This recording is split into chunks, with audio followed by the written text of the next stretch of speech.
Most empires fall with noise. Swords, warrior marching boots, shouting generals. We record the clash of steel and the victory roar. These moments are loud and fit neatly into our history books. But the first empire in human history may have died to something that made no sound at all. No battle cry, no final speech, just the missing rain. Imagine you are a farmer in the northern fields of the Akkadian Empire.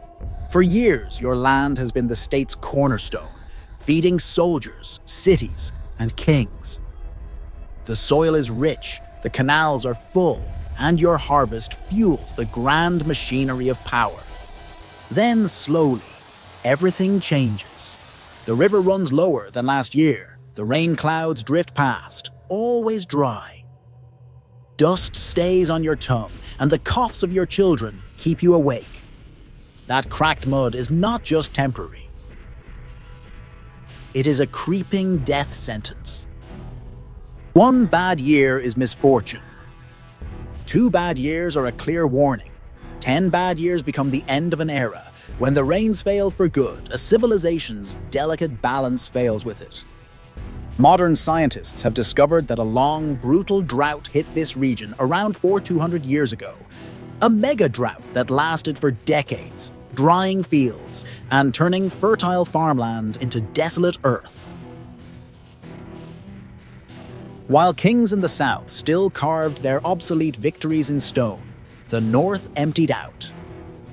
Villages were abandoned, people fled, and desperate new tribes pushed against the stressed imperial borders. Today, we are following a disaster almost everyone forgot: the climate event that helped destroy the world's first and most ambitious empire. Welcome to the Saturated Show, and welcome back to the Empire Timeline. This episode, the forgotten disaster that helped destroy the first empire, mega drought. In earlier episodes, we watched Sargon rise from nothing.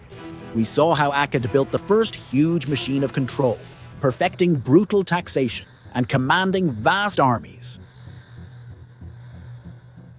But power only works if there is something left to control.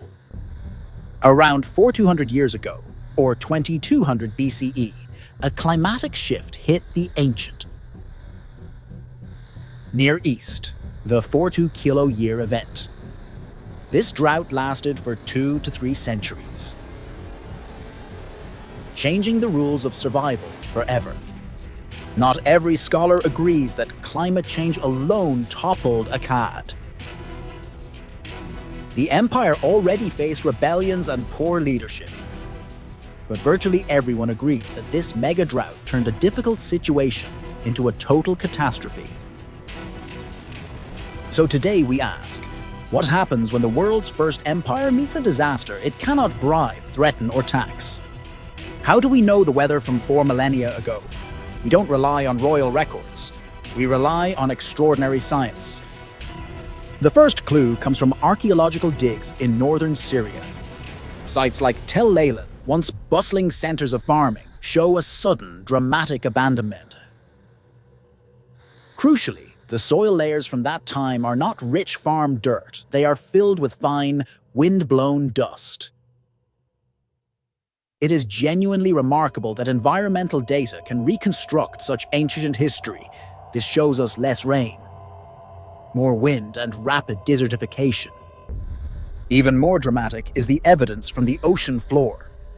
Scientists pull marine cores from the Gulf of Oman. Around 4.2 kiloyears ago, these deep-sea cores show a sharp and prolonged increase in fine dust particles blown into the Arabian Sea, dust that came directly from the drying plains of Mesopotamia. The most precise evidence comes from cave formations, or stalagmites. By dating their layers of growth, scientists found a clear and significant shift toward drier conditions across the entire region.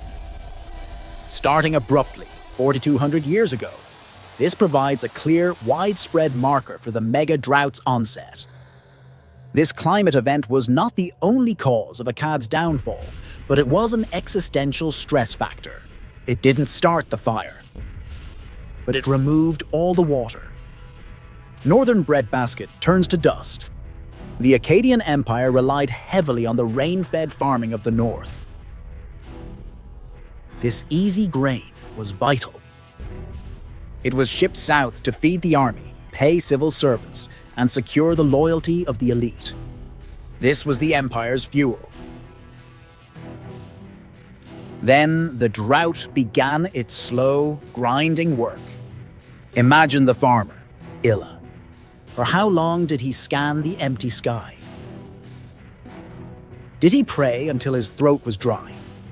Did he watch the clouds move past, knowing his family's fate was floating away with them? The crop failure became total. Famine and debt were guaranteed, and famine meant local unrest against the governor still demanding taxes.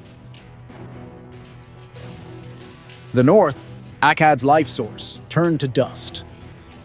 The implications were catastrophic. Less grain meant a weaker army that couldn't be fed. Less grain meant the empire couldn't reward loyalty. Empires look invincible from the palace, but in the field, they live or die on the rain.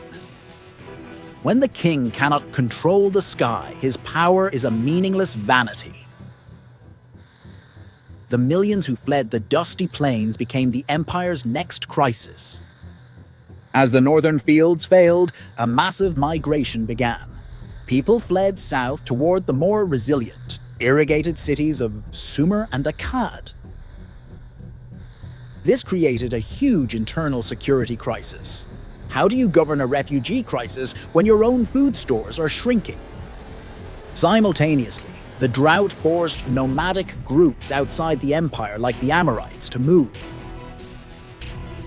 Their grazing lands were barren, so they headed for the river valleys. The Akkadian response to this pressure was a desperate measure. They built a massive defensive wall, sometimes called the repeller of the Amorites. This wall, roughly 180 kilometers long, was built to stop the flow of desperate, hungry people. The empire's wealth was sunk into this futile barrier instead of feeding its people. The final blow came from the Gutians, groups from the Zagros Mountains, with the empire. Weakened by drought and distracted by the refugee crisis, the Gutians easily defeated the exhausted Akkadian forces and seized the capital. The Akkadian collapse was a deadly cocktail: climate stress, combined with weakened internal structure, a massive refugee crisis, and external attacks. The drought didn't kill the king. It dried up the grain, which dried up the money, which allowed the waiting enemies to walk through the cracks. It was a total system failure under existential stress. The empire was already struggling with weak successors, internal rebellions, and overextension. The drought didn't create these flaws, it magnified them. Less food meant it was harder to pay soldiers or secure loyalty. Elites fought over shrinking resources, accelerating political collapse. This wasn't just a local issue.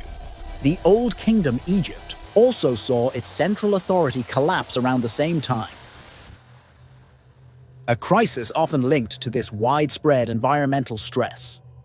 The climate disaster applied pressure until every crack in the Akkadian system split wide open. Myth, memory, and the Curse of Akkad. Falls to famine. People need an epic explanation bigger than bad weather. The literary text known as the Curse of Akkad perfectly captures the memory of the collapse. It describes fields yielding no grain and clouds with no rain. This is not a weather report, but a powerful poetic memory of disaster. It shows how deeply people linked the empire's fall with environmental collapse. Later generations turned this real suffering into a moral tale. The disaster was divine punishment for a king's arrogance. When people don't have climate science, they still feel the disaster in their bones. They explain it the only way they can. The gods cursed us. This myth shows how deeply the mega drought scarred the collective memory. So, did a mega drought destroy the world's first empire? Not on its own. But the evidence says a long, brutal drying of the land turned a powerful state into something brittle. Hungry soldiers, desperate farmers, and kings who could no longer pay for loyalty. Climate change didn't swing the sword. It simply took away the rain and let every other problem do the rest. The fall of Akkad is a fundamental warning. Any system that depends on perfect weather and endless growth is fragile. The climate disaster exposed the flaws of the First Empire. In the next episode of the Empire Timeline, we leave drought and disaster behind and ask a different question. After an empire falls, what happens to the people? Where do the farmers, scribes, and refugees go when the banners come down and new powers, like the Sumerian city of Ur, begin to rise? Hit subscribe if you haven't already, and follow as we track the lives left in the ruins of the First Empire. The history they told you is only half the story. The saturated show is here for the rest.